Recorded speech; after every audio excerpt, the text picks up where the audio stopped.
Hello, I'm Dr. Russell Don, President of Concordia University Chicago. Thank you for tuning in to today's Cougar Athletics broadcast. We take great pride in the strength of both our athletic and academic programs, which are rooted in our steadfast commitment to Jesus Christ. Dedicated to the liberal arts as a foundation of a high-quality college degree, we believe education should form individuals for service to their neighbors. This makes Concordia Chicago an exciting and fulfilling place to study, work, learn, and grow. Learn more today by visiting cuchicago.edu. Thank you, and go Cougars!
What's going on, Cougar Nation, and welcome back to Geisman Gymnasium for another Northern Athletics Collegiate Conference matchup between the visiting Edgewood Eagles and your Concordia Chicago Cougars. I'm Kayla McLeod. Joining me on the broadcast today is Dave Deimling and Sam Smith, and let me tell you, fellas, we are in for a treat in here tonight because these two teams, they're hungry, and this is a very different CUC team that we saw earlier in the season against Edgewood.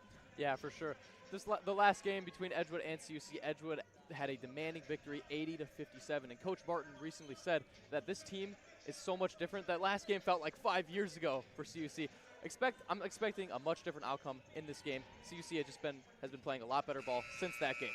Absolutely, and not to discredit Edgewood in any way, shape, or form, because they have also been playing really well so far this season. They're actually coming off of a really strong and dominating win over Rockford, and they're just in that hunt for that playoff spot the same way that Concordia is. Edgewood sitting a little bit higher up in the rankings, but still haven't clinched. There's 4 teams that have already clinched in the NAC.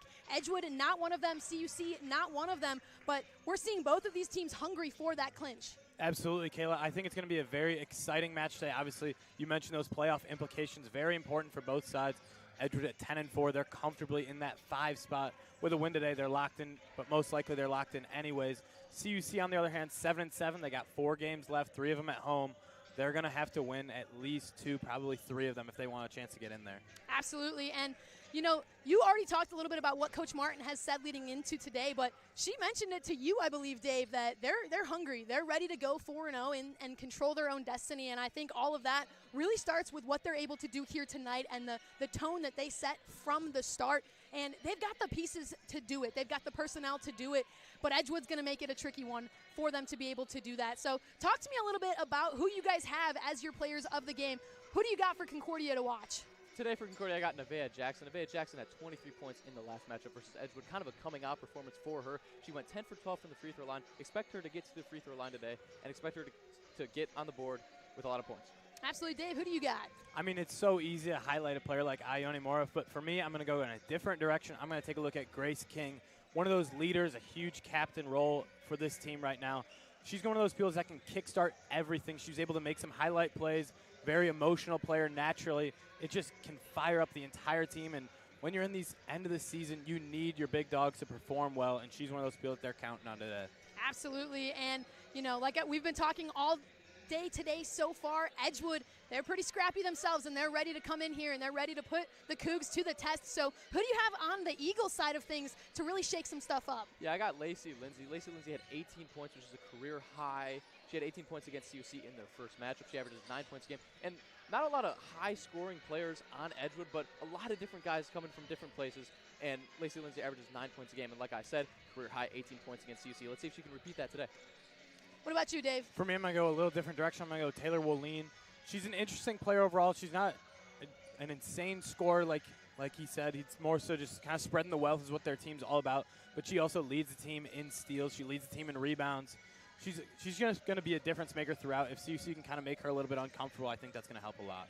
Absolutely, and you look at these two teams, and Sam, you mentioned it, Edgewood, not a lot of athletes scoring high digits, but you've got a lot of people sharing the wealth. Concordia has a lot of high scorers, but they also have a lot of people doing some of those smaller statistics such as steals, blocks, and I think that those two things are going to be a battle here tonight. Both of these teams, they're going to look to be scrappy. They're going to look to find things. We might not see the highest scoring game in Division III history here tonight, but I think we're going to see two teams battle, and they're going to do some of these fundamentals really well all the way through, and I think that's going to bring us to our keys to the game here tonight. Well, Sam, what do you have as your key to the game for CUC to pull away with the win? For CUC today, they need to get off to a good start. In the first quarter, in that Edgewood game, which was 5 years ago, they went down 30-10 in that first quarter alone, and that leads me into your key to the game, defense, where Edgewood scored 80 points, a season high.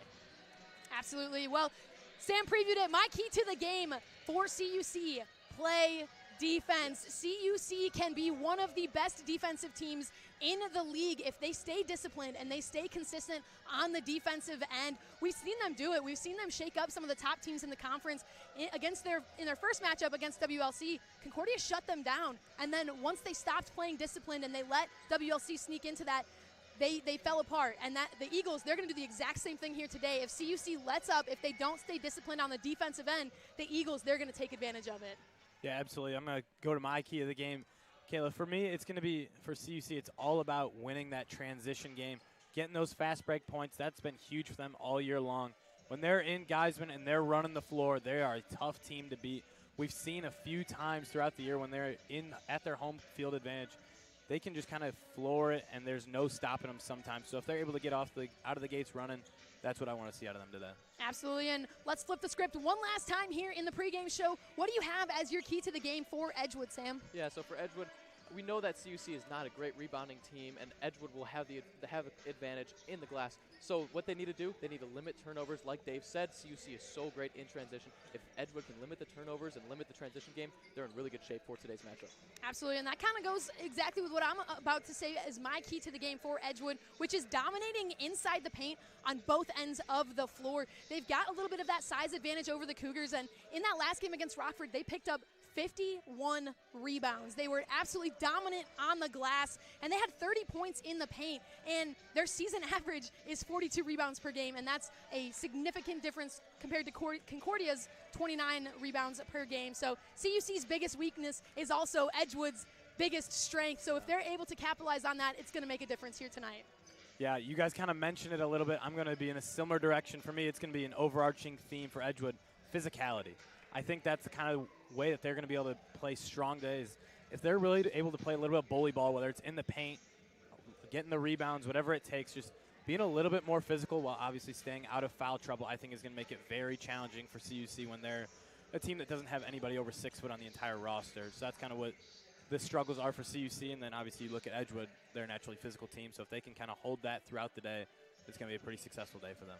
Absolutely. Well, we are just about 2.5 minutes away from tip-off right here inside Geisman Gymnasium. And if you haven't picked up on it already, we are celebrating National Girls and Women in Sports Day here as well. So stick around on the Cougar Sports Network for that. You'll have me and Dave on the broadcast. Sam will be our sideline reporter here today, and we're going to get you taken care of in just about 2.5 minutes. Don't go anywhere. Tip-off coming soon.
Welcome back to the Cougar Sports Network as we get ready for tip-off here. As we said earlier during the pregame show, I'm Kayla McLeod, joined by Dave Dimling, and we are in for a treat tonight. Not only do we have a fantastic NAC matchup here, but we are going to celebrate National Girls and Women in Sports Day. This is a fantastic celebration that inspires girls and women to play, be active, and truly realize their full potential. And we are excited to honor that here at Concordia Chicago tonight as these two get ready for tip-off, and Edgewood will take the tip. Taking a look at the starting lineup here for the Eagles. Number 1, Ava Berg. Number 5, Lacey Lindsay. Number 16, Sophia Guerrera. Number 20, Taylor Wolin. And number 21, Grace Vesperman, as the Cougars waste no time forcing a turnover. Yeah, Grace Vesperman just getting a little thing going a little too quickly for her, and that's going to be a travel going the other way now. Now taking a look at that starting lineup for the Cougars. It's a familiar lineup here with number 5, Abby Dykstra, number 10, Hannah Lopez, number 11, Grace King, number 12, Ayone Mera, and number 55, Sophia Pedraza. Lopez able to hold on to that, swings it over to King. Corner look here for Pedraza. She finds Yone Mera cutting. Yone Mera, step back three, you bet! Yone Mera starts things off for the Cougars with a step-back three. The Cougars pressing full court. Edgewood able to find their way through it, but the Cougars recover quickly here. Some tough pressure. Corner look here for Berg. Double teamed in the corner, has that one stripped away by Grace King. Yone Mera slows things down, bringing the ball up the floor. Pedraza on the far side. Skips pass over to Dykstra on the opposite side. Lopez on the wing, back up top to Dykstra. Pedraza driving in, kicks back out. Lopez for three now, no good. Little short, I think it was just off balance a little bit, trying to get that one off quick. CUC already doing what we've talked about in that pregame show, Dave, in playing some tight, fast-paced defense and forcing turnovers early. Yeah, absolutely. CUC has become well known for that press across the conference ever since New Year's, where Coach Lauren really found it comforting with it, and there's just a lot of turnovers that naturally come with it, and the slides have been tremendous as of late. Absolutely. Shot clock under 10 here. Pass over to Berg. She's got her way to the lane. Almost has that one rejected by Pedraza, but the offensive board to the Eagles. A three now, no good. Berg with the offensive board once again, up and no good. King now with the rebound. And that is unfortunately what we were talking about on the Cougars end of things, Dave, is letting the Eagles get those offensive boards and truly dominate inside the paint. The Eagles, they did a nice job there. They just weren't able to finish. Yeah, absolutely. That's kind of one of the things that we highlighted early, and it's potentially could be an issue today if CUC doesn't figure that out quickly, because there's just a couple times where it just seems like they stop playing after that first possession. And that's what's going to get them in trouble. Short corner look here for Lindsay. She takes one dribble, can't get that one to go. Yone Mera able to get a hand on it, but the rebound ends up back into the hands of Lindsay. And with 6 on the shot clock, the Eagles are going to have a baseline inbound here. You see King kind of directing traffic, a little aware of what the play is going to be. As that one no good for Wolin, and Lopez able to secure the rebound. CUC up 5-0 here. Pedraza has plenty of space. She's going to have her hand at a three, no good. Berg almost with the rebound, popped out by King. Dykstra comes away with it, and the Cougars have a fresh 20 on the shot clock. Yone Mera now directing traffic. She finds a cutting Dykstra in the paint. Good for two. A nice little mid-range jumper. And the full court press continues.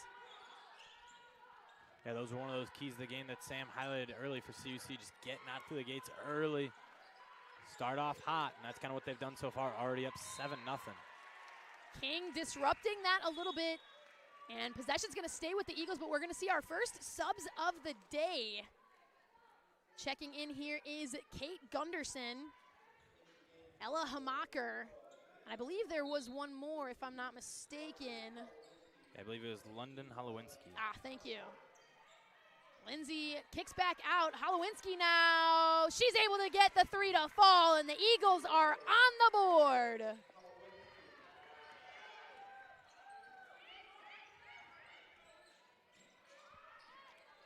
Little mid-range for Yone Mera, no good. Hamaker with the rebound. She pitches up ahead. The Eagles trying to move quickly here. Not let the Cougar defense get set. Double team here in the near side corner. A little give and go. The cut back out. Lindsay's for three. No good. Lopez with the rebound now. Good ball movement from the Eagles. Just unfortunately couldn't get that shot to fall.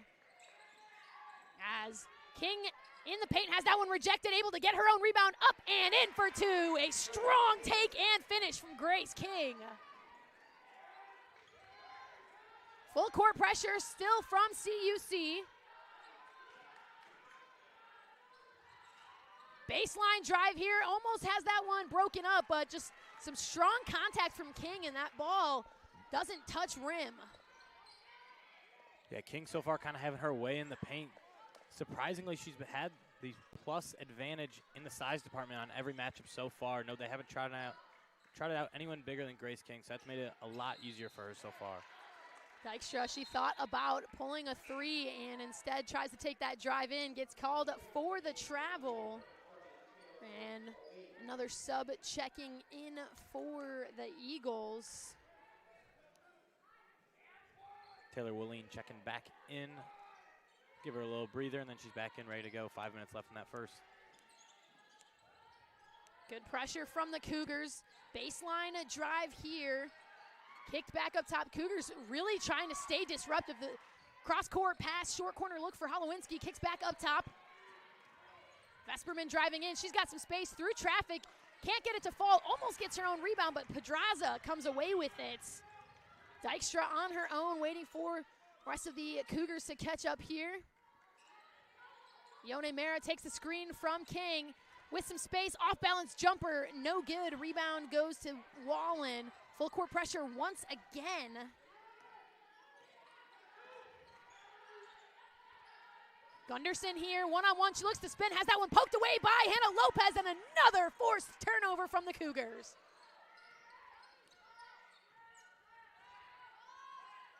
Yone Mera taking the screen as King slips down, has that one stripped away, but they're going to get the foul call first. I believe it's going to be Taylor Wallen called for the foul. It is. But before we get to these free throws, it is going to be our first media timeout of today. So as these two teams take a quick break, we're going to send things down to our sideline reporter and see what he has to say for us. Sam, what do you got for us? Hey guys, much different start from this game than last game against Edgewood. Like we talked about pregame, 9-3 Cougars. They've been playing intense defense throughout this beginning of the game. Let's see if they can keep it up, keep pace with this amazing defense, with this amazing pressure, and if they can, then good things are coming their way. Kayla, Dave, back to you guys. Thank you, Sam. Yes, absolutely. We talked about how much of a different team this CUC squad is compared to who they were the first time that these two teams matched up, and we're seeing that come to play here so far today. 9-3 the score, 4:08 to play, and the Eagles, they've been on a scoring drought of over 2 minutes now. Yeah, Kayla, I think one of the main issues so far is the Eagles just looked underprepared a little bit for that full court press. You could kind of tell it in the first few minutes of the game. They were pretty caught off guard, kind of on their heels a little bit, and you start seeing that as well when fresh legs come in. Some players off the bench who haven't had to deal with the press yet, you see them kind of putting the ball over their head, kind of back-footed, and those are going to force some very awkward loop passes that are very easily picked off. So we'll see if they're able to make an adjustment too. Grace King shooting the first free throws of the day, also the first foul call of the day, as her first free throw is good. King, a solid free throw shooter, shooting just about 77% on the season. She's able to drain both and extend the CUC lead out 11-3. As the Cougars show no signs of slowing down on the defensive end. Pedraza almost poking that one away, but Berg able to hold on to that ball tightly. That one is poked away. The recovery goes into the hands of Dykstra. Good pressure from Holowinski. Didn't make that a sure steal, But the Cougars once again coming away with it. Dykstra, now she's got space for three. No good. Rebound into the hands of Wallen. Pull up mid-range jumper in and out. No good. And that's going to stay with the Eagles. We're going to see some subs coming in. Yeah, the Eagles so far have been taking a lot of high percentage looks. It's only a matter of time before they start to follow just basic law of averages. So when CUC's getting these free misses right now, they really got to capitalize, try and expand that lead as much as possible. And it comes down to what we talked about in the pregame show with Edgewood just absolutely dominating in the paint and not letting the Cougars get any easy defensive rebounds, as the travel call now goes against Hamacher. But, I mean, the rebounding, Cougars actually out-rebounding the Eagles, but those offensive boards really where the Eagles are shining so far today with a lot of second chance opportunities. Yonemera feeds Dykstra into the corner.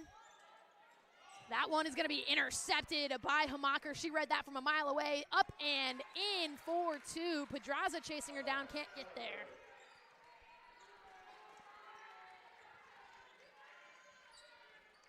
Yonemera here once again driving in. She's got space. She's going to go all the way to the rim. Up and no good. Berg with the rebound. Pitches ahead to Hamacher. The kick out. Baseline drive. And that's going to stay with the Eagles. Pedraza gets a hand on it, but can't contain it. So Nevaeh Jackson checking in for the first time here tonight.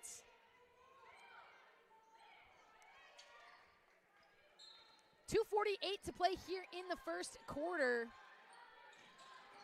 A nice drive, little short corner look here for Guerrero. No good. Jackson with the rebound.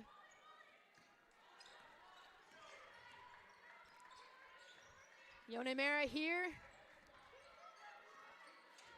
Guarded tightly by Berg. Great defense from the senior. King looks for the slip. She gets fed inside the paint. Kicks back out to Dykstra. Dykstra over to Jackson. Jackson for three. No good, back iron. Dykstra trying to chase it down, but Taylor Wallen quicker. Look here for three is good. McKenna Riley checking in and draining a three. 11-8. CUC still on top, but they are now on a scoring drought of nearly 2 minutes following those free throws from Grace King. Jackson has some space on her left side, up and no good. Guerrero with the rebound. Eagles coming down quickly. Has that one poked away. It's going to stay with the Eagles, but tight defense from Yonemera does not make it an easy possession. Yeah, CUC on that offensive side has been getting some pretty solid looks during the scoring drought. It's only a matter of time before some of those layups start going. Keep getting those looks inside the paint, inside the charge circle. They're bound to fall.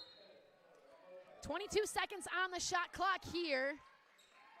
The look down low, almost rejected by King, but Lindsay able to hold on to it, and they're now going to get Hamacher on the travel. Eagles, a few travel calls tonight that is just them moving a little bit too quick. They see a lot of open space, and they're just getting excited and moving a little bit too fast, not putting the ball on the floor in time. Yonemera tries to drive in on her left side. She's rejected. Jackson now on the far side. Kicks up top to Lopez. Back over to King. Up top to Lopez. Jackson now. 10 on the shot clock. Yonemera has her hand at a three. No good, back iron. King fighting for the rebound. Tips it away, but goes into the hands of Riley. Lindsay coming on the floor now. She's got plenty of space. Kicks back out. Here's Riley for three. You got it. McKenna Riley back-to-back threes and ties this ball game up with under a minute to play in this first quarter. Cougars needing a bucket here. The Eagles been on an 8-0 run, while CUC's been struggling to score as Jackson's bucket up and in. Count the foul. They're going to get Lacey Lindsay on the foul, and Nevaeh Jackson's going to head to the line for one. Speak it into existence, Dave, talking about the Cougars needing a bucket, and the freshman from Sun Prairie, Wisconsin. She's finding her way to the rim and extra as she completes the three-point play. Yeah, absolutely. We'll see if they can kind of turn that into a 2-for-1. We'll see if they can get a quick turnover, force an early shot on this shot clock for Edgewood. Berg bringing the ball down the floor. She feeds it over to Riley. Riley met by some tight defense. Back over to Berg.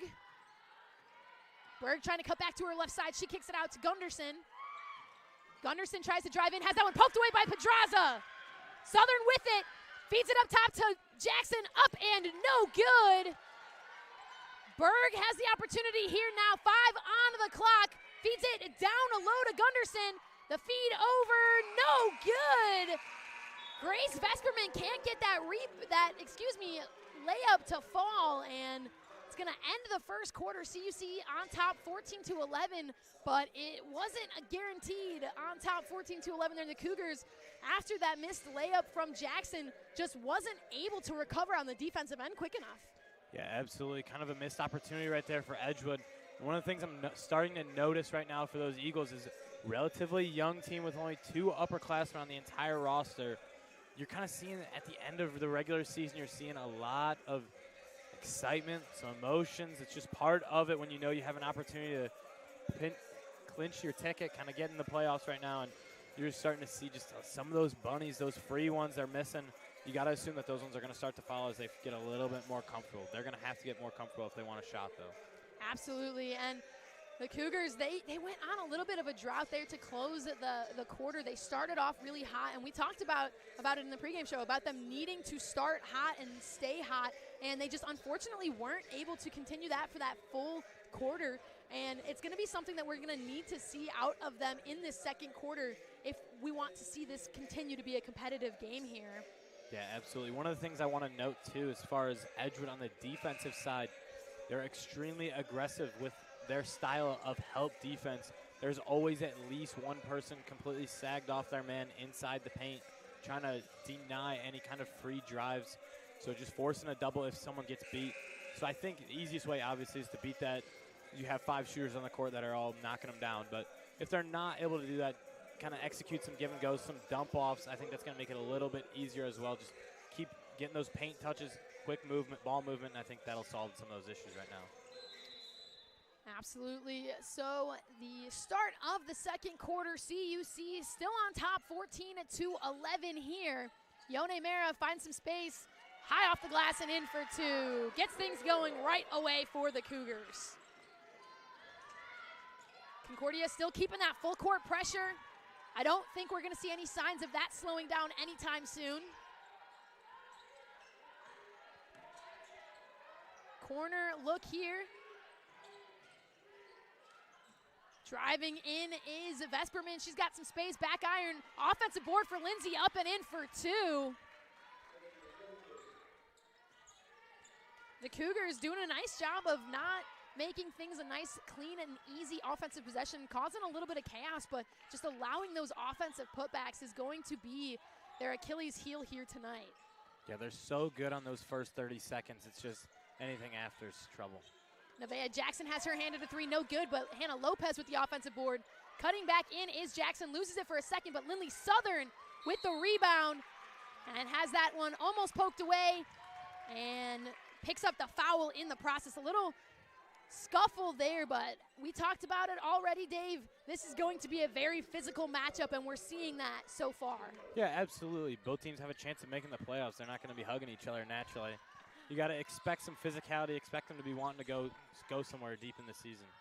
As that pass goes out of bounds and in the backcourt, so the Cougar defense does it again, forcing yet another turnover.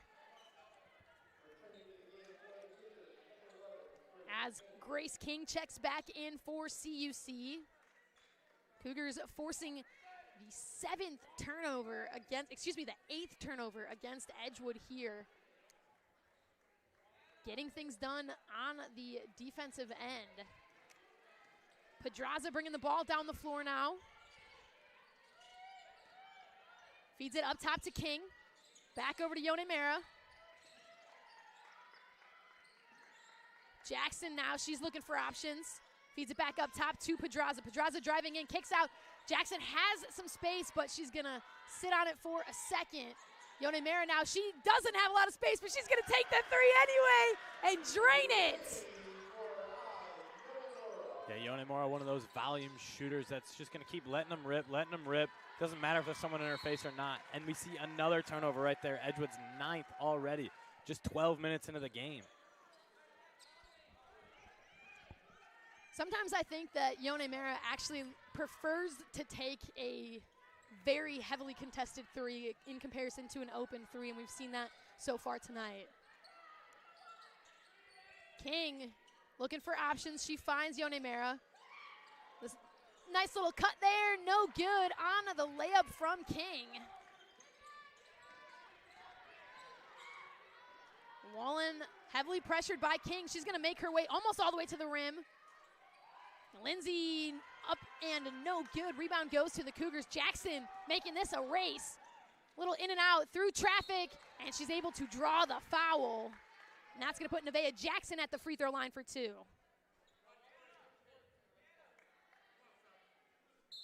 So we're going to see some subs coming in before the free throws. Berg and Holowinski checking back in for the Eagles.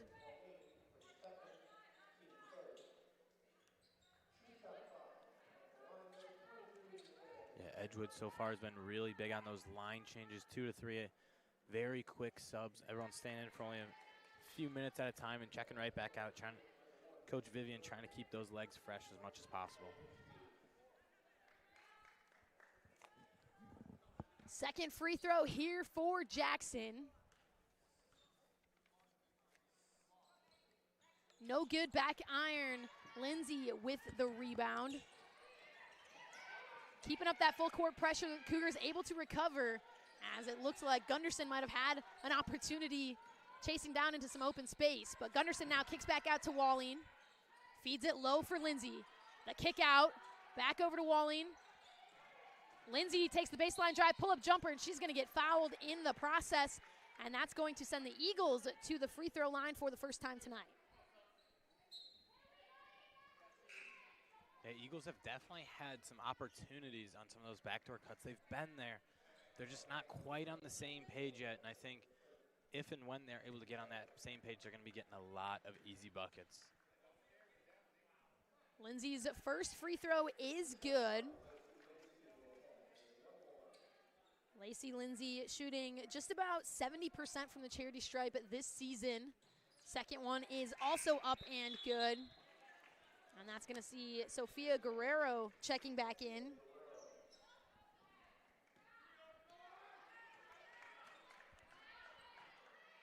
Pedraza bringing the ball down the floor for the Cougars. 7 minutes to play here in the first half.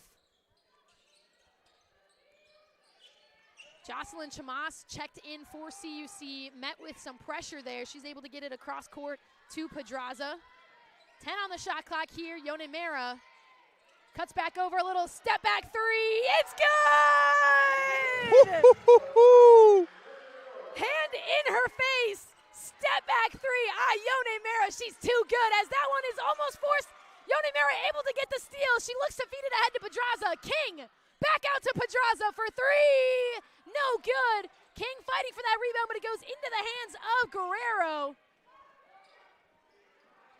Cougars staying intense on defense. Berg here feeds it inside to Guerrero. The kick back out, corner look here. And a wide open look here for Hamacher.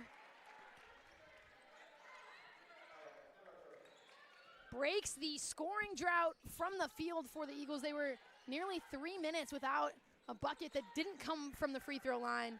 And that nice little layup there, able to break that for them. 22-17 here, CUC still on top, as Yone Mera has space for a little mid-range jumper, no good. Berg double-teamed on the wing. She's able to get out of it, and she finds a wide open Guerrero inside the paint. And we're going to see our first called timeout of the day. Coach Lauren not happy with the way that her team is making those adjustments, playing really tight defense from up top, but not making the adjustments down low. Yeah, that was kind of what I mentioned, that some of those give and goes are just wide open for the taking right now. CUC's got to be able to sink just a little bit more. There hasn't really been too much concern from beyond the arc for Edgewood so far today, other than one player in mind just kind of dominating on that three-point shooting, and that's been McKenna Riley. She's kind of been showing off that her abilities from beyond the arc. Other than that, hasn't been too much of a spread, kind of limited on the shot selection overall. 3 of 5, obviously really good spread for them, but they're not letting it fly quite like the Cougars would be. They only have 3 players in the program that are over 30% shooters, so kind of sometimes maybe force them to shoot it a little bit more, just see if they're willing to take it, sink a little bit, don't allow such easy buckets below. Absolutely. Well, we mentioned it earlier on the broadcast. Today we are celebrating National Girls and Women in Sports Day. This event was actually last week on February 4th, but CUC women's basketball did not play at home until today. So that celebration happening inside Geisman today. You can see some pink t-shirts, some black with pink writing t-shirts in the stands. Those are all of our CUC female athletes here representing tonight. And you know, National Girls and Women in Sports Day, it's an amazing celebration of women in athletics, and it's a constantly evolving expansion here. You know, talking about women's sports, women's wrestling actually just became an official NCAA sanctioned championship sport last year in January, while at the NCAA convention last month, 4 new women's sports were added to championship seasons in acrobatics and tumbling, stunt, Division II bowling, and Division III women's wrestling. So women's sports really making some strides here recently, and we're happy to celebrate that tonight.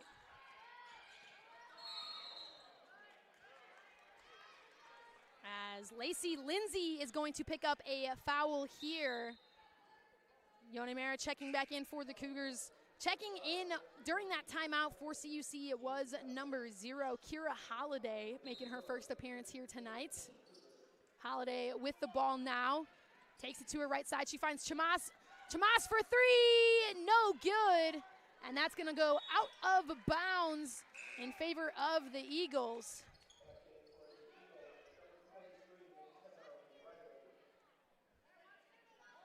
(22-19) here, under 5 to play in the half. Still some light full court pressure from the Cougars, but not their highly intensive full court pressure. Some double team on the wing, but the feed inside to Lindsay is going to result in Lopez getting called for the foul.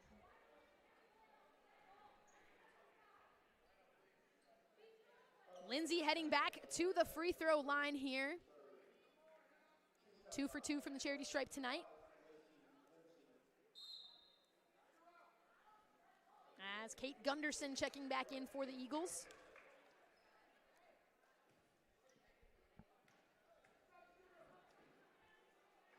First free throw is good. You know, Dave, I'm going to keep talking about women's sports for a little bit, because with the increased accessibility to watch women's sports like you're watching on the Cougar Sports Network right now, young girls have access to far more female athletic role models. I mean, looking at the Winter Olympics that's happening right now, you're seeing a lot of strong female athletes making their way, and you saw that during the Summer Olympics just a couple years ago as well, with the emergence of rugby player Alona Marr, just a strong female presence that athletes are able to look up to, and that comes with the ability to watch women's sports. And we'd like to thank everybody on the Cougar Sports Network for watching women's sports here tonight, as Yone Mara's 3 no good. Eagles coming on the floor now. Little mid-range jumper, no good for Gunderson. King pulls the rebound. Yeah, it definitely makes sense kind of how you're mentioning the women in sports thing. I had the opportunity to sit down with Coach Lauren and discuss the kind of week they had and what they got coming up. And we were also mentioning the importance of women in sports. It was important for her to note as well, similarly, with her growing up, she was able to kind of see those fantastic athletes on the TV, similar to everyone nowadays as well.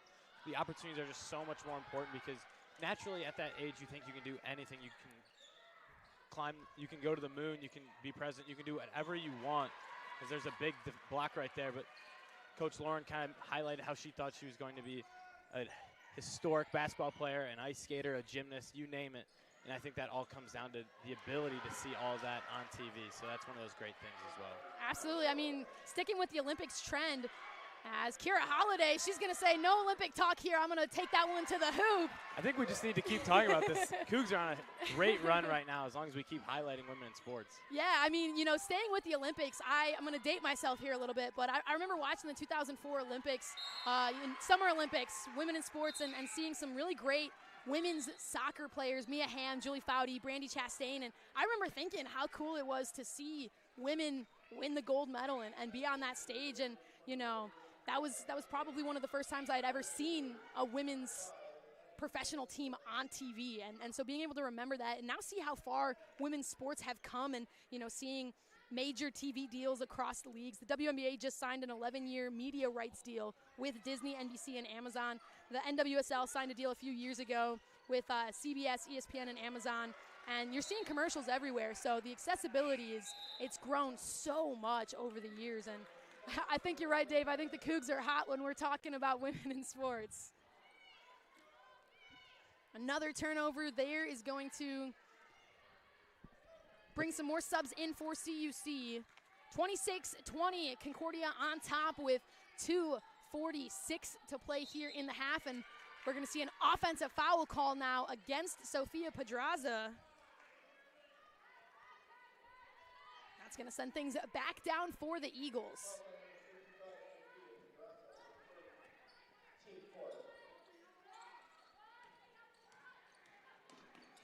Full court pressure here from Pedraza. Berg getting caught in the danger zone, has that one almost poked away, but they're going to call the foul on Pedraza again. The Cougars had her pretty much exactly where you want to have a trap happen, right in that near side corner here. Kind of trapped by two players, and the half court line makes it impossible. So Berg got a little bit lucky on drawing that foul. Yeah, definitely a bailout. They kind of saw the over-aggressiveness, but as you mentioned, you get two free defenders with the half court and the sideline right there. Just unfortunately, just a little too aggressive right there from Pedraza, and she's going to pick up her second foul of the game and of the quarter. Second free throw here is good, as we see Southern checking back in for CUC. 4-point lead for the Cougars with 2:36 to play in the half.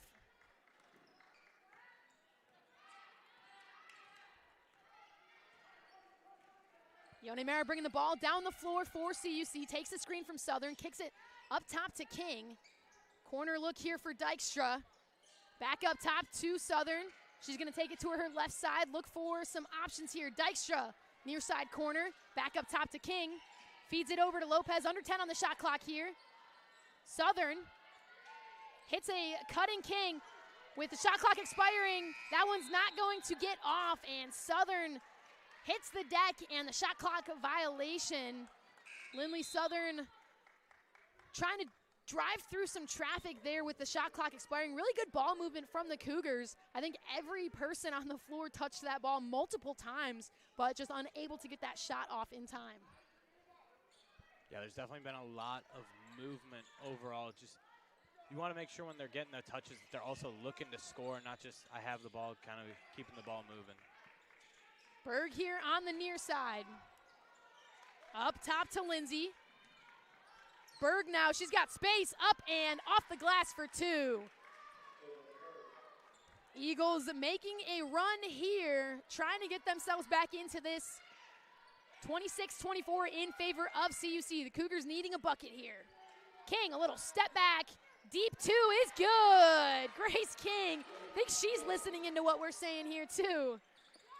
As that ball tossed right into King's hands. She's got some space. She's going to pull up from the free throw line for two. Back-to-back, Grace King. Yeah, Grace King's so lethal from the mid-range, especially on those dribble pull-ups. She's been so comfortable in that all year long. No surprise to see her knock down two right there. Vesperman driving and she kicks it back out to Gunderson. Cross court, the three, no good. Back iron for Walling, but the offensive board is going to end up going with the Cougars. Yeah, Gunderson had a little bit of a flat tire there too, losing the shoe.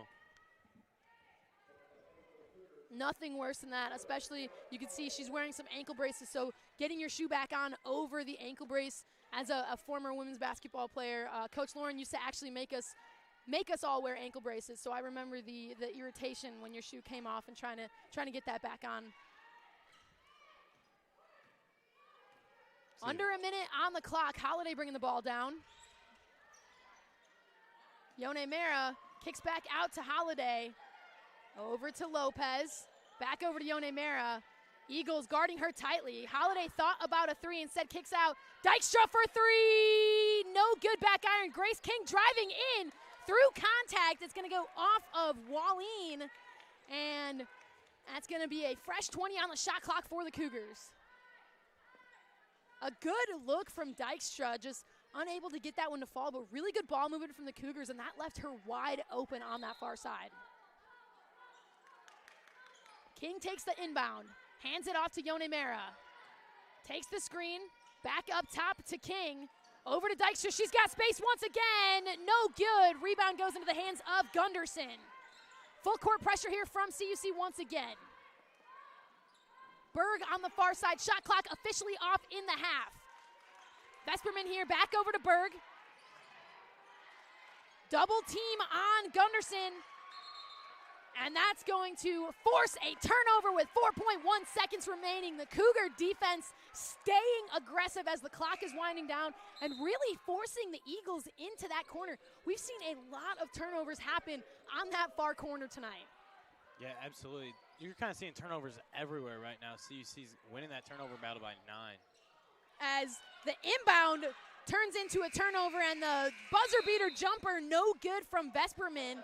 Holiday not really paying much attention on that inbound, so Taylor Wallene, really high IQ play there. She's able to just jump, get her hand on it, save it from going out of bounds, and then Eagles able to have the last shot, not able to secure the points on it, but that's going to send us to halftime. CUC leading 30-24. We've got 15 minutes here on halftime. Me, Dave, and Sam will be back with you in just about 15 minutes. Don't go anywhere, right here on the Cougar Sports Network.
Welcome back to the Cougar Sports Network for your halftime show.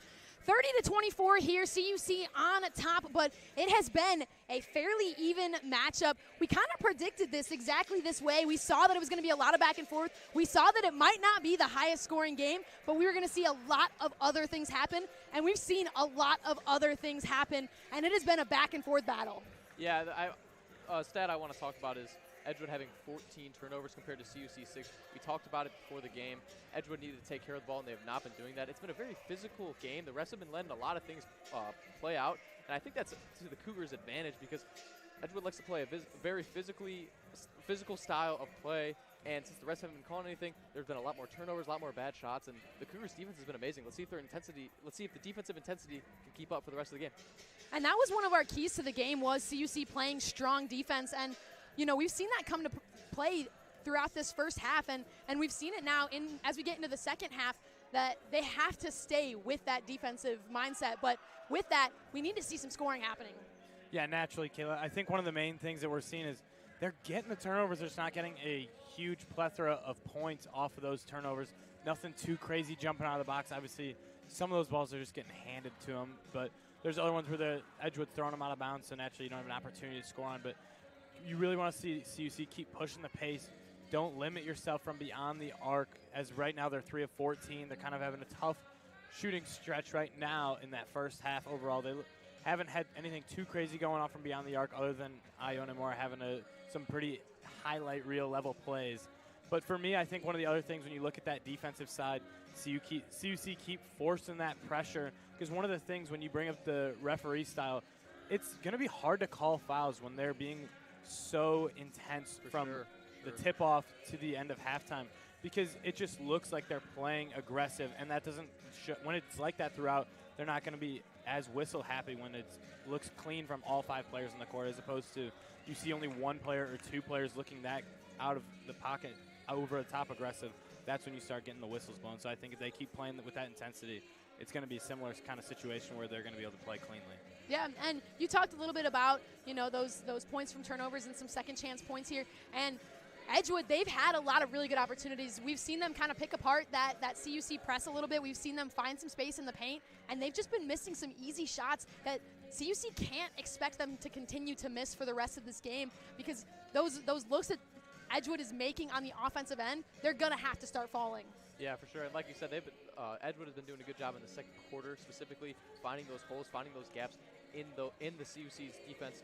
And like you said, they've been missing a couple easy ones. CUC, you like it, but at the same time, like, you don't see Edgewood missing those easy looks for the rest of the game. So keep that defensive pressure up. Absolutely. Well, just about a minute and a half until we resume play here inside Geisman Gymnasium.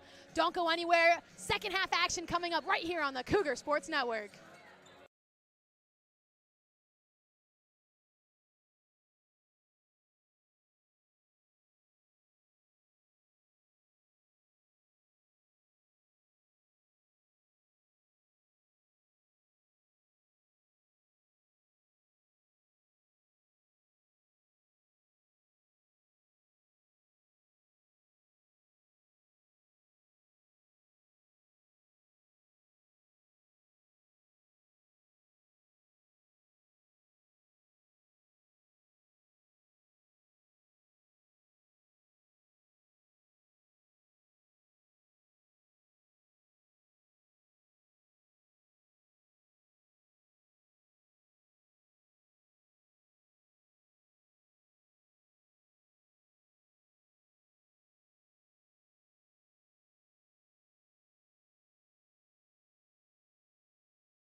back here on the Cougar Sports Network for half number 2.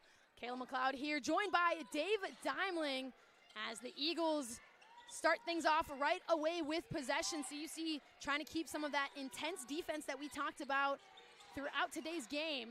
But the corner look here for Berg, no good back iron, but left wide open for the rebound was Guerrero. As Vesperman thought about the three, instead dribbles through some traffic. Wallin now no good back iron, and another offensive board for the Eagles. Guerrero pulls the board, tries to get a shot off, and has that one rejected by the Cougars.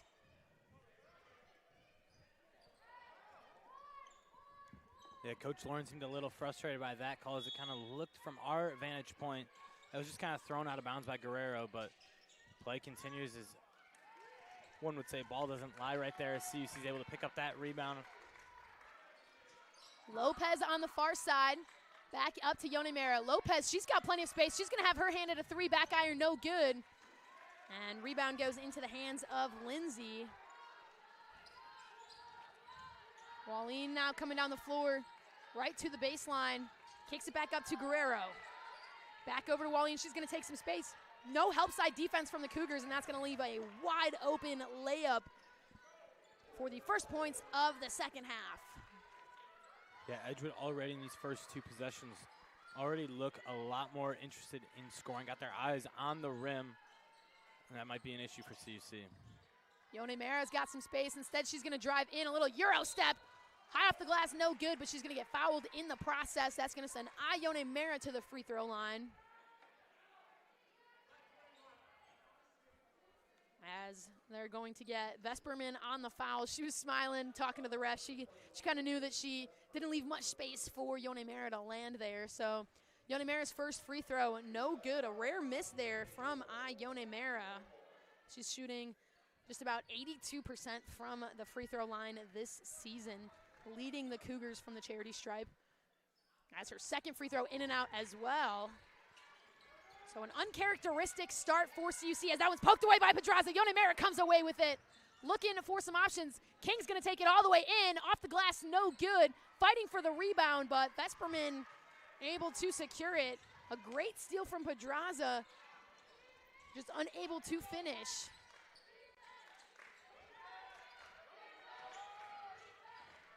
High look here for Berg. Kicks it back out to Vesperman. CUC sticking with the double team here, but that's going to leave a wide open Berg for three, no good. King able to track down that rebound. Yonemera slows things down a little bit. Instead, she's going to take that baseline drive, looks to feed it over to Lopez, but it's going to be disrupted by Berg. And CUC just looking a little bit out of rhythm to start this third quarter. Yeah, I think Yonemera was expecting some kind of help defense, and there just wasn't any. There's another turnover added to the list. King calling for it, high off the glass and in for two. A really great finish, but you have to give credit to a perfect pass from Hannah Lopez. Just absolutely putting that ball into space.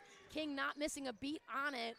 And that's going to cause a little bit of disruption as somebody's getting called for the foul here. Pedraza gets nicked for the foul on that double team. Cougars just trying to play some intense defense. Yeah, and unfortunately that's going to be Pedraza's third early into this third quarter. One of those key backcourt players that CUC needs for this trap to be so successful. So we'll see if she's able to stay out of foul trouble unless she gets a sub early. Miss there from Guerrero goes into the hands of Dykstra. Pedraza feeds it forward. Dykstra calling for a screen. Instead, she's going to feed the ball over to King. Pedraza on the opposite side looks to find a Yonemera cutting in. A little stop and shop there. No good on the jumper. Berg bringing the ball down the floor now. Wallin finds some space, but kicks it back out to Lindsay for three, and it's good! Lacey Lindsay draining a three here. Grace King left wide open with some space. She's going to have her hand, no good. Tracks down her own rebound, loses it for a second. Diving in on it. And they're going to call a jump ball that's going to stay in favor of CUC. And that's going to bring a handful of subs for the Eagles and 1 sub in for CUC. 18 on the shot clock here for the Cougars.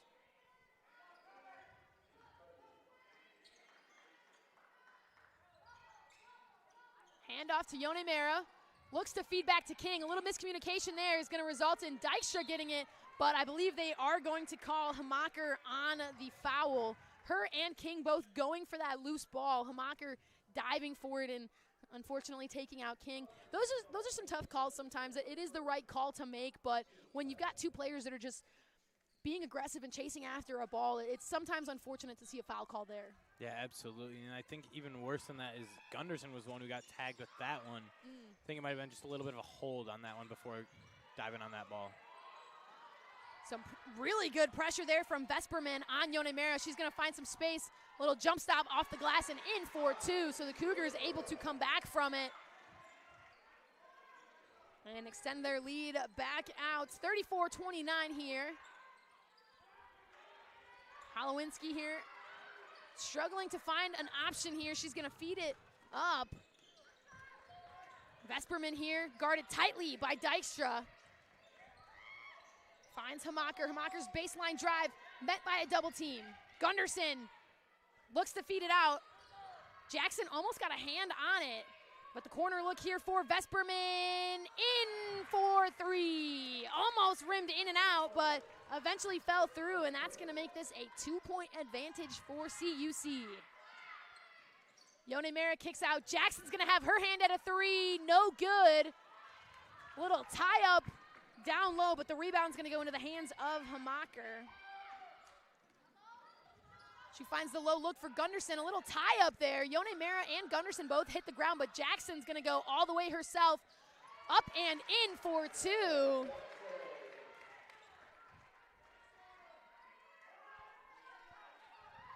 Full court pressure from CUC.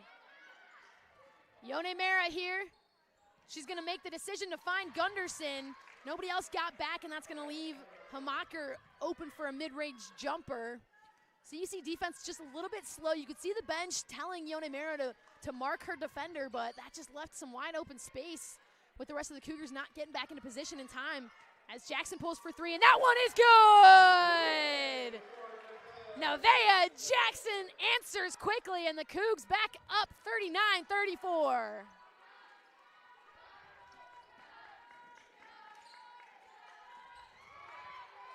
Gunderson here, she's gonna find Lindsay in the corner, and that's gonna leave wide open space for Vesperman for 3. No good front iron. King with the rebound. A little bit of a marathon here in this 3rd quarter. Yeah, not exactly the fresh legs. Now we're kind of deep into this 3rd quarter. Both teams starting to run on fumes a little bit here, hoping to get that media timeout soon. As they're gonna tag Yone Mera for a travel. She looked to get a little stop there and then a step through, and instead they call the travel there, and that's going to bring the media timeout for the 3rd quarter. So we're gonna send things down to our sideline reporter in Sam Smith and hear what he's got to say for us. Sam, what do you got? Hey guys, Coach Martin talked about playing together on defense, and that's what they've been doing today. They only given up 34 points compared to the Edgewood season high 80 the last time these 2 teams faced off.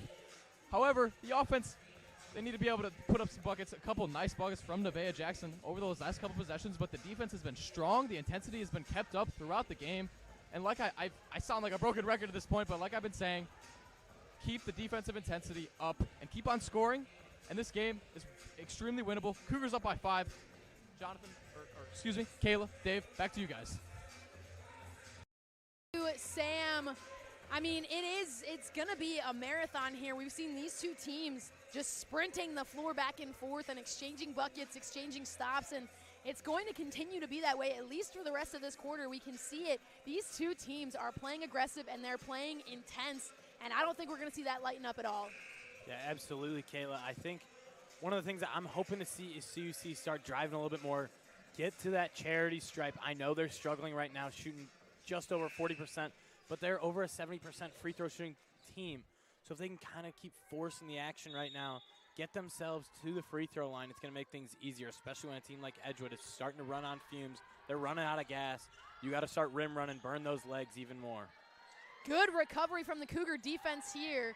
Jackson tracking down quickly. Dykstra able to get her hand on that ball, but Edgewood able to recover as the drive up and in. A strong take from Wallin. 3-point advantage for CUC. Yone Mera here feeds it over to Lopez. Corner look for Jackson. She's going to dribble out of it. Finds Yone Mera up top. Yone Mera directing traffic here. She's going to take the screen from King, and she's got space for a three. In and out. Batted around a little bit. Jackson trying to get a hand on it, but Eagles able to come away with it. Berg here, back over to Wallin. Back up top here. A low look for Hamacher. Kicks back out to Berg. Cougar defense trying to collapse in, and they're able to force that turnover. You saw 3 defenders collapse inside the paint, and with 3 defenders, you're talking 6 hands there. It was pretty impossible to get a clean pass in, and the Cougars capitalized on that. Yeah, 6 hands is 30 fingers, and that's a lot of digits that can get on the ball and make it very tough to hold on to it. As that 3-ball miss from Jackson, Eagles with the rebound. Berg up top, feeds it over to Riley. Riley, she's got 2 threes under her belt tonight. High post look here for Hamacher. She drives it in and is able to get that one off the glass. As we're going to see a delay of game violation. Just a little bit too much on grabbing that ball after it came out of the net. So delay of game violation, that's going to allow some subs to check in. Kira Holiday checking back in for CUC. As the intensity of this game continues to rise, the officials just trying to keep a control on it and making sure that things don't get too out of hand. So it's going to send the Cougars down here. Yone Mera with the 1-point advantage. She looks to cross court over to Jackson. Jackson a little in and out. And they're going to call her for the offensive foul. Jackson hanging her head. Looks like she got hit in the head. But Taylor Wallin, just a brick wall there, not letting Jackson pass. Jackson, I think, just extended her arm a little bit too much. 39-38. CUC still on top, but the Eagles not letting anything go quickly. Hamacher takes that one all the way in, no good. Southern battling for the rebound, and she's going to get fouled by Guerrero.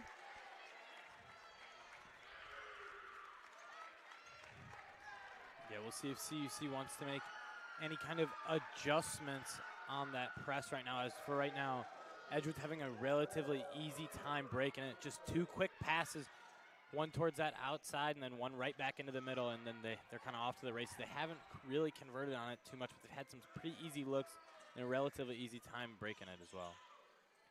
Holiday drives in, hands it off to Yone Mera. She's going to take a 3, no good front iron. No Cougars inside for the rebound, so it goes right into the hands of Wallin. 1:15 to play into the quarter. Looks to feed it down, but Yone Mera, she's able to read that a little behind the back. She's got some space. She's going to take it all the way in, a little step through, and she's going to get the foul call that's going to send her to the free throw line. She was trying to split that gap and get past Wallin to the rim, but Wallin getting called for the block there. And that's going to put Yone Mera now at the free throw line, shooting 2. Yone Mera, she was 0 for 2 today, which is 0 for 3 now, which is a very rare situation for the freshman. Yeah, definitely an uncharacteristic string of struggles for the CUC offense from the free throw line. So 0 for 4 from Yone Mera. Cougars on a 3:15 scoring drought.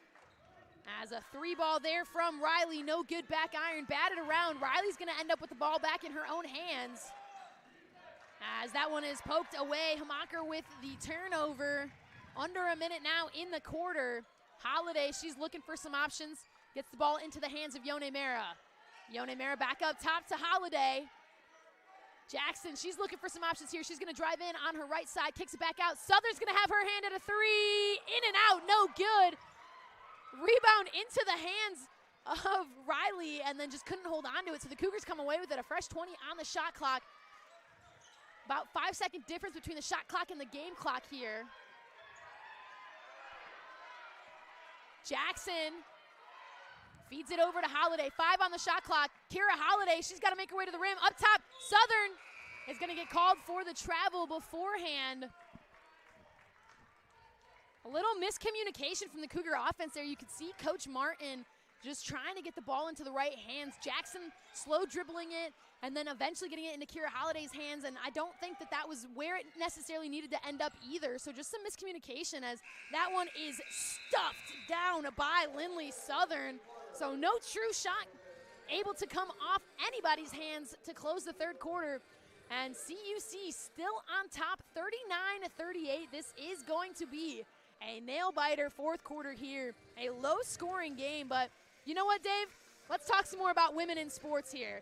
As I mentioned earlier on the broadcast, we are celebrating National Girls and Women in Sports Day, and we already talked a little bit about the NCAA acknowledging more women's sports with the NCAA convention acknowledging 4 women's sports as championship sports that was decided on just last month. And we talked about acrobatics and tumbling, stunt, Division II bowling, and Division III women's wrestling.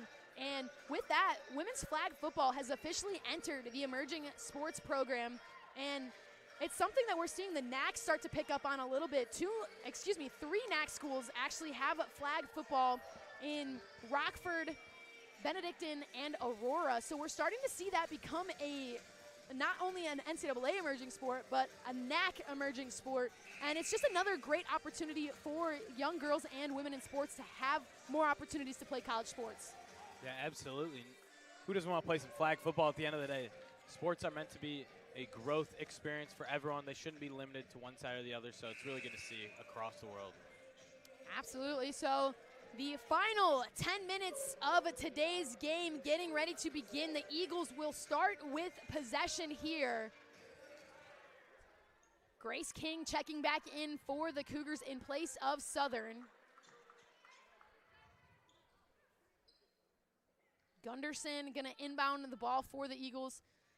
Having some fun conversations with that far side official.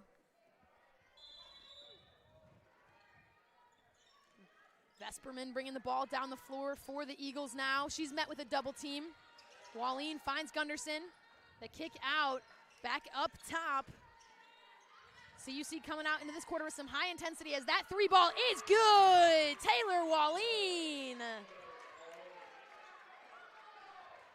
And the Eagles take the lead here today for the first time as Jackson just gets taken out. Yeah, might have gotten a little lucky right there. It looked like Lindsay had a hand on it from behind. It looked like a clean block from our vantage point, but able to get the call right there. And let's see if Jackson can kind of turn around the struggles that CUC's been experiencing from the charity stripe. Jackson's first free throw is good. Nevaeh Jackson, 2 for 4 from the line so far tonight. Checking back in for CUC is Sophia Pedraza and Jocelyn Chamas, as Jackson's second free throw is good. And ties things back up here inside Geisman.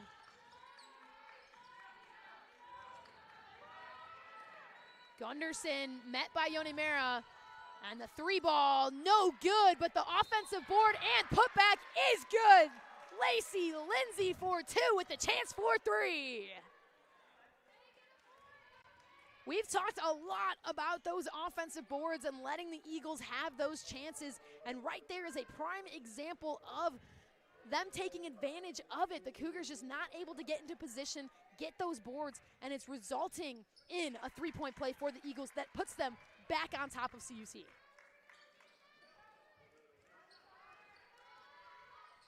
Cougars now trailing here. Yone Mera over to King. Thought about a 3, instead hands off to Jackson. Jackson driving in, pulls it back out, over to Pedraza. Feeds it inside to King. King wanted that ball bad. Pedraza high off the glass, no good, through some contact. Gunderson collects the rebound. Vesperman here, guarded by Pedraza. Holowinski here, high post look forward, Gunderson.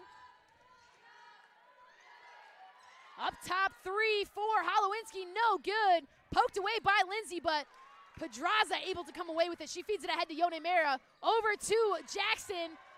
Misses the layup, but Yone Mera going for the rebound is going to get fouled. Jackson frustrated on missing that layup, but the Cougars able to retain possession here. Yeah, it's just one of those that I guarantee you Jackson wants back right there, especially down 3, 8 minutes left in the game. You really got to make sure you're capitalizing on those free looks that you're getting. CUC might be going into that signature elevator screen right here, trying to get a potential 3, but they're seeing the opportunity in the middle. I think that was just a high IQ play from Yone Mera. She saw that the Eagles were ready for it, so instead she just tried to backdoor cut there, and she had some space, just couldn't quite get it finished in time as an easy look there for Lacey Lindsay. And we've seen that happen to the Cougar defense a lot tonight. They're trying to make that double team and they're collapsing into the paint, but they're not paying attention to that baseline drive, that off-ball look, and we've seen the Eagles really capitalize and take advantage of that space. Yone Mera, she's got the ball. She feeds it over to Chamas. She's got some space. She pulls for three. It's good! Jocelyn Chamas getting some points where it was needed. Energy in Geisman incredibly shifts once a 3 is drained. Student section starting to come to life in favor of the Cougars as Gunderson's mid-range high off the glass rolls in.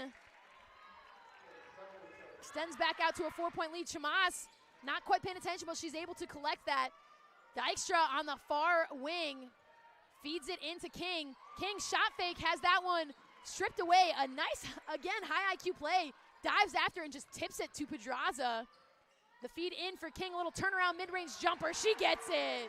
Grace King, she is so good from anywhere in the mid-range. You're talking short corner, high post, anywhere in the mid-range as Pedraza pokes that one away, but the Eagles able to recover. Lacey Lindsay unable to get that one to fall through some contact. Good recovery from the Cougar defense, but again, we've seen that exact positioning be a problem as Chamas's 3, no good. Rebound falls to Wallene. She's going coast to coast all the way. High off the glass and is going to get fouled by King. Yeah, it's a tough foul right there for Grace King because there's not really much she can do. She wasn't able to beat her to the spot. And Wallene just kind of is a locomotive out of control, not really anything you can do, and she's just going to overpower Grace King on that one. Taylor Wallene she saw the court and she took the space that she had. There was, there's a saying in basketball that you're gonna go until somebody stops you, and that's exactly what she did. She did not slow down. She did not look for any options until somebody picked her up, until somebody marked her, and that's realistically what happened there. She just went all the way, and King was the first person to stop her, and it was just unfortunate that it was at the opposite end of the floor. So another media timeout here as these two teams take a quick break. You guys are never going to guess what we're going to keep talking about. It's women in sports. So, today celebrating National Girls and Women in Sports Day. This was a celebration that was created in 1987 as a way to recognize women's sports. It was created by the Women's Sports Foundation, and they have been making efforts since then to find new ways to recognize girls and women in sports. And there's been events nationwide. Last week, the Northern Athletics Collegiate Conference hosted a girls and women in sports event. Aurora University actually hosted it for the second consecutive year, just inviting members from the NAC, whether it's coaches, administrators, athletic communications directors such as myself, just all women in sports across the conference to come together, hear from some really strong speakers, and just talk about our experiences as women in sports. So a really great opportunity that our conference has put together to have those continued conversations. So following the timeout, we're going to see Wallene at the free throw line for the Eagles. Shooting her first free throws of the night. No good off the back iron.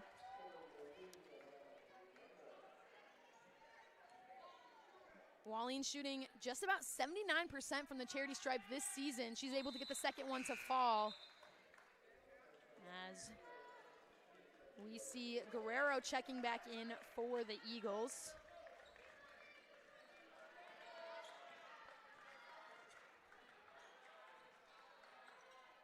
Pedraza on the far side, guarded tightly by Berg. Feeds it inside to King. King's got some space, a little turnaround jumper. I mean, that's just a tough finish from Grace King. Fire me up. Yeah, kind of rocked the baby to sleep right there.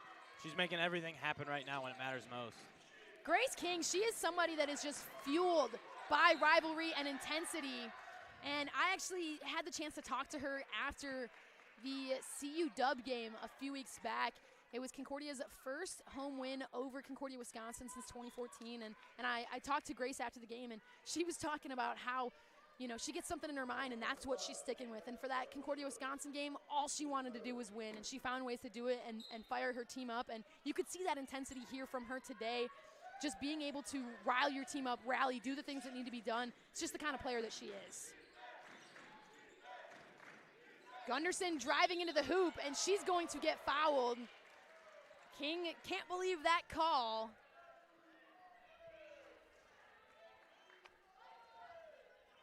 As I believe they're going to get Dykstra on the foul there. Yeah, I believe Dykstra was closely following on that back hip, just not able to get there in time. Got a hand on Gunderson's hand, unfortunately. Gunderson able to drain the first free throw. Makes the second as well, extends their lead out to 3. 5:50 to play here in this game. Yone Mera over to Dykstra. Looking for some options. She finds King in the paint. King's got some space. She's going to turn a corner. High off the glass, up and in. Fire me up, Grace King. Through the contact, she gets it done. Cougars trail by 1, and the intensity has sparked up.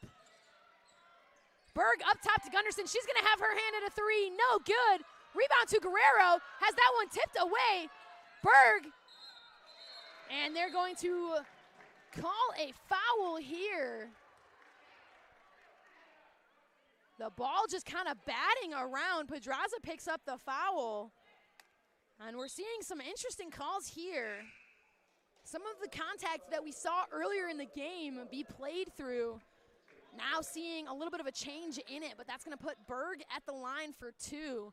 CUC in the bonus here, 5 fouls. Pedraza picked up her 4th on that call. Second free throw is good. Extends back out to a 3-point lead for the Eagles. Yeah, and those 2 points for Berg, all a product of the offensive rebounds that Edgewood had on that possession. It felt like the possession was never going to end until they got a bucket. Dykstra for 3, no good, back iron. Guerrero with the rebound. No Cougars in sight to collect that rebound, actually. As Vesperman directing through traffic kicks it back out. Berg, high post look here for Wallin. Ball batted around a little bit. Lopez tying it up. I believe it was Lopez and Vesperman tying things up, and that's going to keep possession with the Eagles, but that is going to send us to another media timeout here inside Geisman. 4:42 to play in this game. The Eagles have taken the lead 53-50, so we're going to send things down to our sideline reporter, Sam. Sam, what do you got for us? Hey guys, we got an exciting one here in Geisman. It's been low scoring all game, but this fourth quarter has been high jam action packed. Edgewood took their first lead of the day. They're up by 3 right now. And CUC was down by 5 at one point, but they swung right back. Grace King has had some huge buckets. She has 18 points on the day. Something I want to see CUC do is not panic. Stay focused on offense. Keep on getting stops. But Edgewood, got to give them credit. They've been playing terrific on offense in this quarter. But CUC needs to swing back, go back to how they were playing defense in the first 3 quarters. Back to you guys. Thank you, Sam. Absolutely. I mean, we talked about this not being a high-scoring game, and both of these teams have kind of turned that around really quick. Edgewood already with 15 points in this quarter. CUC already with 11 points in this quarter. and still a lot of time to play here. Yeah, absolutely. Sam brought up a really good point. It's the Grace King show right now. You have to find a way to keep getting her the rock, get those looks. I don't care if it's the low post, high post. I don't care if she's outside the arc. She's going to make stuff happen right now. She's got 18 points, like he said. It's an efficient 18. She's 8 of 12. She's doing things on the glass, 6 boards, but most importantly, she's taking care of business on defense. She's got 5 steals already. She's really been one of the reasons why Edgewood has 21 turnovers right now. If they can kind of keep forcing her the ball, find a way to keep getting those turnovers, as Edgewood's kind of calmed down on that late in this 4th quarter. So we'll see if CUC can try to force a couple more turnovers before this match ends. Pedraza staying in the game with 4 fouls here. Dykstra, she's got the ball on the near side. Looks to feed it low to Pedraza. Berg pokes it away and is able to collect the steal, falling out of bounds in the process. A hard fall. Gets up and makes her way back into the play, but the Eagles now have an opportunity here. High post look. Berg now with the ball. Feeds it over to Vesperman. High post look for Wallin. Berg for 3, no good, but goes right into the hands of Lindsay and out of bounds. CUC ball, 4:06 to play. This is one of those possessions for CUC that can really mean a lot. 4 minutes left, they get a good stop, didn't force any kind of offensive rebound. You really want to try and cut into this 3-point lead. Yone Mara bringing the ball down the floor. Kicks it over to Lopez. Lopez coming in to grab it. Back up top to Dykstra. Handoff to Yone Mara. 12 on the shot clock. Yone Mara, she's looking for some options. Finds Lopez in the corner. Lopez back up top to Yone Mara. Great work from the Eagle defense. 3 on the shot clock, 2 on the shot clock. Yone Mara's going to have to eat that shot clock violation. Great, strong defense from the Eagles to force that shot clock violation.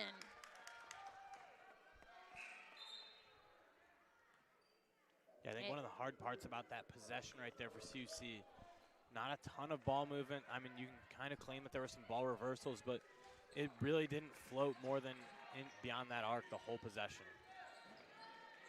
Vesperman here, she finds Hamaker back up top to Vesperman, almost loses it for a second. Pedraza, she's able to come away with it, gets a little bit pulled back, and Berg able to keep possession. So 12 on the shot clock. The kick up top to Vesperman. She's got a wide open 3, no good back iron. Wallin with the rebound, up and no good. Jackson now with the rebound. 3 minutes to play here in this one. CUC still trails by 3. Pedraza gets that one up, but they're going to call the foul here, I believe, on Berg, and that's going to put Pedraza at the free throw line. Cougars falling to a 2.5-minute scoring drought here. Pedraza looking to break that up. Unable to do so on that free throw. And since we talked after that media timeout about this being a high-scoring 4th quarter, both teams have not scored. So it's been a really slow second half to this quarter. As the second free throw misses, King with the offensive rebound into the hands of Jackson now. A fresh 20 on the shot clock. Jackson going to work, up and has that one rejected by Lindsay, but called for the foul. And that's going to send Nevaeh Jackson now to the free throw line.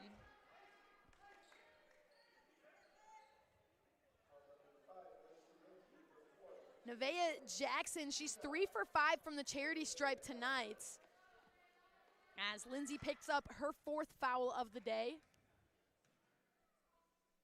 First free throw is up and good for Jackson.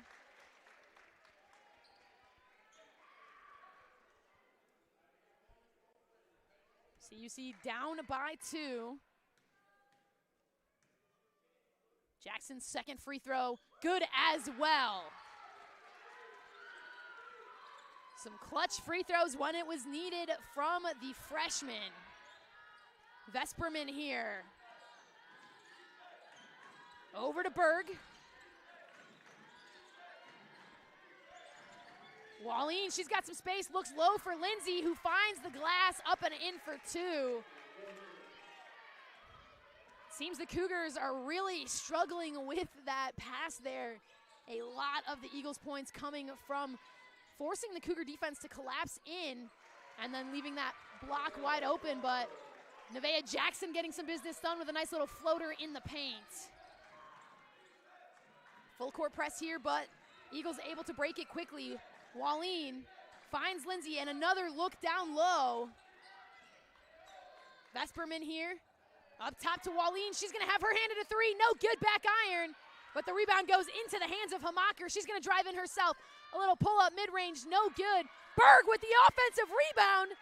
Feeds it back over to Hamaker. Misses that, and we're gonna get a jump ball call as Yone Mera was trying to rip that one out.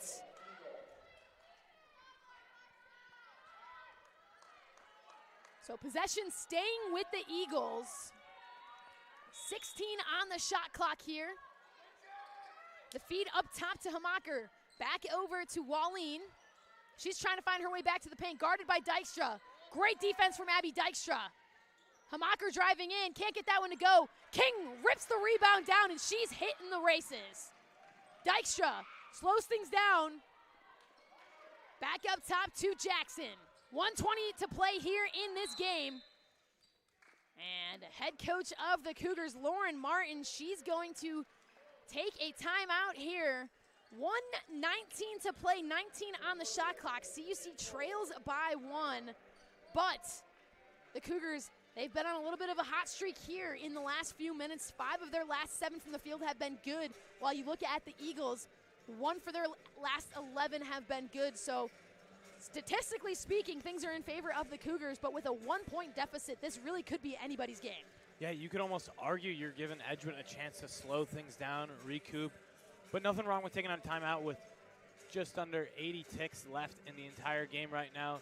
CUC's got to find a way to get it to their playmakers, really draw something up nicely here. I think on the other side right now, Wallin's kind of been the star of the show. Obviously nothing crazy on the stat sheet other than she's 8 and 11 and 6 assists as well. But really she's been that key facilitator on the other side. She's been really good at playmaking, kind of making all the right decisions, whether it's those hockey-style assists or true assists. She really hasn't made a poor decision in the second half yet.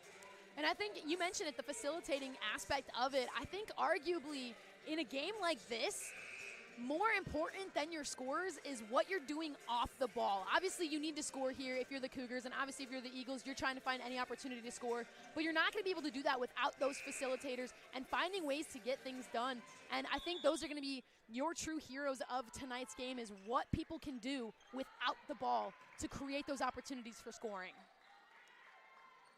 Pedraza looking inside, a dangerous pass to King, but she's able to collect it. King takes the baseline drive, rejected tightly by Lindsay. Gets that one up, no good, rebound to Berg.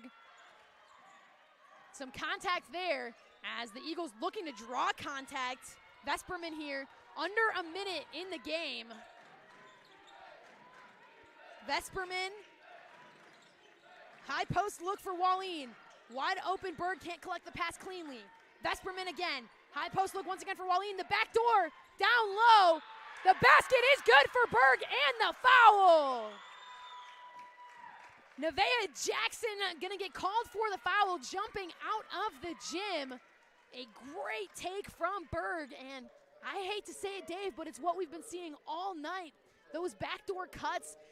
Eagles have been doing a really nice job of drawing the Cougar defense into one spot and then finding that space on the backside, and that's exactly what we saw from Berg here. Yeah, naturally, and I think one of the other things to note is naturally when you're making some kind of mistakes like that and they aren't showing up directly how they should be, they have a really good way of showing their big, ugly head right at you when it matters most. No more worse time for it to show up than with 40 seconds left and a three-point play right there out of Berg. Absolutely. So the Cougars take another timeout here. Looks like they're going to be advancing the ball to this near side. 40.4 seconds remaining in this game. The Cougars now trail by 4. So definitely some time to get a quick shot off, get a stop, and still have chance for the last shot of the game. But it's going to come down to taking advantage of a quick shot, and it's going to also come down to, once you're on the defensive end, to playing clean lockdown defense and not giving up any offensive boards. CUC is going to be looking to score quickly here, and the Eagles, they're going to be looking to play clean defense. They're okay to give up a quick easy basket if that means that they get to go back on their offensive end where they have been pretty dominant here in this fourth quarter. So the Eagles really just trying to play clean lockdown defense. CUC needing to get something quick. Pedraza's going to inbound here on this near side. The 5 on the floor for the Cougars: Chamas, Yonemera, Dykstra, King, and Pedraza. Yonemera, she's looking. She's going to take the screen. Dykstra driving in on her right side, kicks out to Pedraza. Pedraza, she's going to try to turn a corner here. She does. Gets the foul. Basket no good, but that's going to send Sophia Pedraza to the free throw line for 2. Pedraza, she's 0 for 2 from the charity stripe tonight. Needing to put some points on the board. 27.1 seconds remaining. Lopez checking in for CUC as well as Southern. Yeah, I think Coach Lauren Martin making sure if Pedraza is going to miss one, they are going to make sure, no matter what, they're going to find a way to try and get that offensive rebound. Pedraza's first free throw finds its way in. And yeah, you've got 2 of your strongest defensive players in that lineup there in Lindley Southern and Grace King, going to be fighting for an offensive board should there be the opportunity for it. But Pedraza's second free throw, nice and easy, as we see head coach of the Eagles, Cole Vivian, taking a timeout. He's going to advance the ball as well. So CUC now trails by 2, 27.1 seconds remaining, and a little bit less comfortable for the Eagles than they were about 20 seconds ago. Needing to score here to secure things comfortably, but right now it's still a 2-point lead, and the shot clock is off. You can expect some high-intensity defense from the Cougars. Yeah, naturally, obviously, you're going to try and force a turnover. We'll see if they're willing to foul in the backcourt, try and steal an extra possession, or if their main focus is get a 10-second violation in the backcourt. Got to assume Edgewood's going to trot out their best free throw shooters that they have. So the 5 on the court for the Eagles: Berg, Lindsay, Wallin, Vesperman, and Hamaker. 27.1 seconds remaining in this game. Wallin, she's inbounding here on the near sideline, gets it into Vesperman. And she's going to be quickly fouled by Southern, so that's going to put Vesperman at the free throw line, shooting to 25.9 seconds remaining. Not a lot of time taken off the clock, and we're going to see some offense-defense substitutions coming in here as Dykstra and Chamas check back in for the Cougars. 2 of your best three-point shooters. Yeah, you just would hate to see them lose that offensive rebound right now, considering still have 1 extra timeout in that back pocket if they need it. Going to be a tough battle right now for Dykstra versus Wallin down there. A needed miss for the Cougars from Vesperman, whose second free throw also misses. King with the rebound, and the Cougars take the quick timeout. 24.9 seconds remaining, and I think that is the best possible case scenario for that sequence of plays. The Cougars picking up the foul early, putting an Eagle at the free throw line, and then missing both free throws, and the Cougars able to secure the rebound. A big-time, high IQ play. 24.9 seconds remaining. The Cougars are out of timeouts now, but they have the opportunity to take this thing to overtime or end the game. A quick timeout taken from the Eagles. Not a lot to say from Coach Vivian. Yeah, I think one of the main things I'm curious to see is with Coach Lauren Martin, if she wants her team getting a shot up early in that possession. 25 seconds left. You need 2 to continue the contest. 3 if you want to go for that lead. We'll see if their thought process is to get one of those shots up early in the possession, 5 to 10 seconds in, maybe 15 seconds in, give you a chance for a putback if you want it, if you need it, I should say. But I guess we'll see. All the confidence in the world right now when you get those 2 misses on their end for the Edgewood Eagles. Cougars have 3 of their best three-point shooters on the floor in Yonemera, Chamas, and Dykstra. Yonemera 3 for 7 from deep. Chamas 1 for 3 from deep. Those are the only 3-pointers from the Cougars so far today, and obviously 3 points wins you the game here if you are able to get it off right as the buzzer goes out. But 2 points makes this a tough game as that ball's almost poked away. Pedraza gets some out of position. King, high off the glass, misses Rebound into Pedraza's hands. Pedraza up and in for two! Pedraza with the putback where it's needed and ties this thing up with 10.7 seconds remaining. The Eagles take a timeout. It's going to advance them the ball.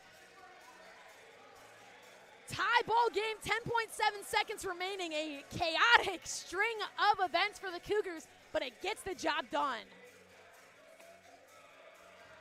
You gotta wonder what kind of defense CUC is gonna come out of this timeout with. A little over 10 seconds for Edgewood to draw something up. Obviously, CUC has had so many struggles today with dealing with those baseline cuts. The last thing you want is to lose it on an easy layup right there. I'm more okay with them losing on a quality jump shot from Edgewood, a contested one at that, but naturally you want to see him shoot a rather low percentage shot if you have that ability to kind of force that up. We've seen this CUC team be one of the most disruptive defensive teams in the league. We've seen them play strong lockdown defense, and it's going to have to come into play here. As we mentioned, Cougars doing a little bit of offense and defense here, and we've got strong defenders on the floor for the Cougars in Lindley Southern, Grace King, Sophia Pedraza, Ione Mera, and Hannah Lopez. So the final, as they're going to call a foul on Grace King. I believe they're going to say a little too much contact, maybe a push. And that's going to put Wallene at the free throw line. Grace King, she's not bothered by it. She says, we're fine, that's fine. Whatever, that's okay. She's getting her team back together and having a nice discussion there. A really difficult call there. The Cougar student section unhappy with that call, but 8.8 seconds remaining, tie ball game, and Wallene now at the free throw line for the Eagles. As her first free throw is good, gives Edgewood the 1 point advantage here. Wallene shooting 79% from the charity stripe this season. Misses the second, rebound into the hands of Chamas. Time winding down, Dykstra feeds it ahead to Pedraza. Pedraza up and in for two! Up and in, Pedraza with a big-time bucket! 2.2 seconds remaining, and the Cougars have retaken the lead! Wow, wow, wow. I think one of the main things it comes down to right there when you look back at it, it's all about Grace King calming everyone down after the foul. She understands she made the mistake. Who cares? That's in the past. Short memory, and it pays dividends right there. You see some players that haven't been too notable today. It's the Chamas rebound right there to Dykstra, to Pedraza, who's been in foul trouble all day, hasn't been able to do too much, makes the presence well known with her on those two big buckets to end it right there. 2 seconds for Edgewood. They're going to get the ball at the half court. We'll see who they're going to draw it up for. You got to assume most likely it's going to be Berg, the senior, best three-point shooter on the team. We'll see if they can somehow get an inside look, but you wouldn't be surprised with the jumper right here. Absolutely, and I'm going to circle it back to what you said, Dave. You have to give credit to all of that, starting with the leadership from Grace King. Being able to get everybody to relax, stay in this game, stay locked in, not let the uncontrollables control things. It changes that tempo, and it doesn't get everybody on the same page without that. As 2.2 seconds remaining, the backdoor cut up, high off the glass, no good! No good on the rebound! And the Cougars take the 60-59 win! And the student section floods the floor! Oh my goodness! CUC with a big-time finish! The Cougars unfortunately got beat on that backdoor cut that we've seen so many times today. If you're the Eagles, you're drawing that up exactly as is. It's a great, fantastic take, and it's just an unfortunate miss at the hoop. We've seen them miss those shots a couple times early on in the game, and it is just an unfortunate miss. But the Cougars getting things done to be able to go up with 2.2 seconds remaining on the clock, that's a real true testament to what this team can be. Yeah, I mean, you talk about the highs and lows and everything in between right there. You go from feeling so distraught when you get that soft foul call with 8 seconds left. Grace King calms everybody down. He's a little bit of chaos on the other side. Pedraza gets a big layup. to take the lead, and then you just see the heart absolutely drop when you see that free look for Lindsay, who's been their leading scorer all day. She's had so many good layups, and just unfortunately for them in Edgewood, unable to get it right there. And CUC is able to force a split on the series and put themselves in a strong position to try and make that NAC tournament. Absolutely, and you know, we talked about it a lot today, Dave, that this is not the same team that played Edgewood on December 3rd. This is a very, very different team, and we saw that today from start to finish. I think the team that played at Edgewood on December 3rd, they collapsed in some of those moments. They're struggling to find the ways to overcome that little bit of adversity because Edgewood did not make it easy for the Cougars, especially in that fourth quarter. Edgewood actually outscoring CUC for the majority of that fourth quarter until that final Pedraza shot that tied up that box score in the fourth quarter. And the Cougars were able to maintain their composure. They were able to settle in, and they were able to get things done. And that's a testament to who they are and what they've become throughout this season. Yeah, absolutely. They obviously had some struggles at the free throw line today, but when it mattered most, they were able to bury them towards the end of the contest, and that's what was so important. 6 of 8 in the fourth quarter. Overall today, they kind of struggled. On a normal day, instead of shooting 9 of 17 from the free throw line, they're going to typically be around 13, 14 of 17. But it's good to know that it didn't matter because they were able to maintain that composure throughout, like we've kind of been talking about. And, I mean, that's kind of what you need to see out of a team who has hopes of being in the playoffs, hopes of running through the playoffs. When you're able to have those kind of closers that are able to dominate late in games, it makes it so much easier. Absolutely, and you know, let's take a look at that final box score, especially for Edgewood. Obviously, they are walking out of here with the loss, not what they were hoping for tonight, but Lacey Lindsay, 15 points on the night. She was 4 for 5 from the charity stripe, 1 for 3 from deep, 5 for 12 from the field. And then you had Taylor Walleen. She had 11 boards, 9 defensive, 2 offensive, and those are just some really good statistics that you're looking at. But one player that I really want to talk about is Ava Burke. She was one of those hustle players for Edgewood. She was diving after balls, she was getting things done, and she was just realistically one of those players. She picked up 9 points on the day, but other than that on the stat line, 7 rebounds, nothing too crazy, but she was just that heart and that hustle that kept Edgewood in it for that entire game. Yeah, absolutely. Another person to highlight in that similar category. Edgewood's so good with those hustle players. Taylor Walleen also almost a triple-double, you could say, in this kind of category, 9, 11, and 7. She was another one of those players that was just everywhere making all the right decisions late in games. Unfortunately, didn't go their way. But they have a quality team that you can expect to do some pretty interesting things down this stretch as well in the conference tournament. Absolutely, and before we get to our post-game interview, I do want to shout out 3 Cougars in double-digit scoring in Grace King, Ione Mara, and Nevaeh Jackson, just really getting some things done. And again, CUC had a lot of heart and hustle players that got things done aside from the scoring. And Grace King 1 rebound away from a double-double. And looking at the steals, she had 5 steals as well. But the steals is something that is so interesting. And assists, those are things that are split amongst the Cougars really well. Yeah, absolutely. You see the steals, but more importantly, you see those turnovers that they were able to force. 21 turnovers in the game. Edgewood was a little bit better about that in the fourth quarter, but I mean, you have 3 quarters where it felt like it was going to be a turnover every other possession. It makes it so much easier for CUC on the offensive side when they know they're getting the ball quickly right back in their hands. Absolutely. Well, like I said, we're about to have a post-game interview with Grace King, but before we get there, I want to give a huge shout-out to everybody that made today's production possible. Operating scoreboard for us was Elliot Higgins, our shot clock operator, Stephen Burke, our scorebook keeper, Danielle Burke, our in-stadium PA, CUC Hall of Famer, Jim Egan. Our stats crew today, Assistant Director of Athletic Communications, Corey Welch. Spotting for her was Jack Linko. Our camera operators today, Tony Dunnigan, Alyssa Campos, and Tremaine Dockery. Our production crew that's responsible for making today's broadcast as beautiful as it was, Rosemary Brenner and Jonathan Shear. Taking photos for us today was Josh Procyse. And joining me on the call today, sideline reporter Sam Smith and Dave Dimling. Dave, thank you so much for joining me today. Cougar fans, don't go anywhere. Post-game with Grace King coming up in just a minute.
What's going on, Cougar Nation? At Kayla McLeod right here on the Cougar Sports Network, joined by Grace King after what is a phenomenal win for you guys, a 60-59 conference win over Edgewood. First of all, any conference win is a good win. Yes. But second of all, over a team that you guys lost to earlier in the season, to be able to come back, show that fight, and show that growth, it has to feel amazing. Talk to me about it. Yes. Oh, my goodness. So the first time we played them, I mean, we were just kind of figuring each other out still. It was early. We had played them 73 days ago, Coach said in the locker room. But to come back and play them at home, especially just to get a bunch of defensive transition plays going on, it just feels amazing. I love it. Absolutely. And you talk about defensive mindset already, and that was something that we emphasized on this broadcast a lot today. Yes. One of the keys to the game was actually simply play defense. Yes. We called you guys one of the best defensive teams in the league when you can stay disciplined and stay locked in for 40 minutes. Absolutely. And we saw that come true today. There was a couple times where you could see some things shifting, see some dips, but as soon as you guys picked back up on that defensive momentum, you saw it translate to your offensive momentum. What was practice like in the last week or so that really got you guys to that point? Honestly, it was a little feisty. I'm not going to lie. I think we're just getting to that part of the season where we're a little tired, we're sore, but you know what? We're still feisty in practice, and I think it translates in the game. We play hard against each other. We play hard against other teams. Absolutely. And we have to talk about you for a second. 18 points, 9 rebounds. You know, those are the stats that you're looking at, and you're like, hey, those are big scores, big rebounds. But you also had so many intangible things that aren't counted here on this stat sheet. And one thing that I really want to talk about is in that final minute, you get called for a foul. Yes. And everybody in the gym, the student section, the fans, everybody is outraged. And you look at your team and you tell them, it's fine, calm down, everything's fine. And you bring your team together. Yes. What was that kind of like to be able to do that? Honestly, I just looked at the clock. It had only been 2 seconds. We had 8.8 seconds left. I knew that girl was a Mustang from our scout, so I wasn't too worried about the free throw shots. But even if it was 2 points later, and we could still get a 3-point shot up, or just a regular shot up, we could come back. I knew we could. So. And I think that is a huge testament to the leadership that your team has and the growth that you guys have had from Absolutely. that December 3rd game to today, and being able to kind of have those moments. And you know, there were so many players that did things tonight. We were looking at the stat sheet a little bit earlier. You had 3 players in double-digit scoring. Yes. You had a lot of rebounders, but you had people that were getting steals. You had people that were getting assists. Everybody that touched the floor today was contributing in some way, shape, or form. What's it like to know that you've got that depth, and especially in those final moments, you know, relying on Sophia Pedraza to be able to get those important baskets? Well, you know what, Sophia, even in practice, she felt that she was in kind of a slump, and I think today she totally came back and she came out of it, and I was so proud of her. I thanked her for getting my offensive rebound, and she just came out of it so much, and I'm so proud of her. But I trust anybody who comes off our bench. I think everybody works so hard in practice, and I can just trust them when they come into the game. So. Absolutely. Well, the Cougars picking up a much-needed big-time conference win right here inside Geisman Gymnasium. And the great news is they are right back here inside Geisman Gymnasium on Saturday, a doubleheader with the men's team, taking on Marian University, a team that you guys are going to be playing for the first time on Saturday, which feels crazy to think that this deep into the season. But, we're ready. But CUC, they are ready, they are hungry, and they are going to be right back here on Saturday. Tip-off set for 1 p.m. You can find coverage for that and all things CUC women's basketball at cucougars.com. I'm Kayla McLeod. Grace, thank you so much for joining me. Yes, and thank you. Congratulations on a huge win today. Roll Thank you. Cougs. Yes.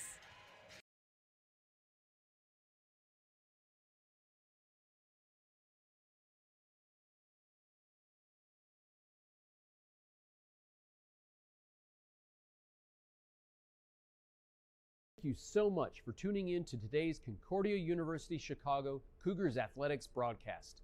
We hope to see you on campus very soon. If you would like to learn more about what Concordia Chicago has to offer, go to cuchicago.edu.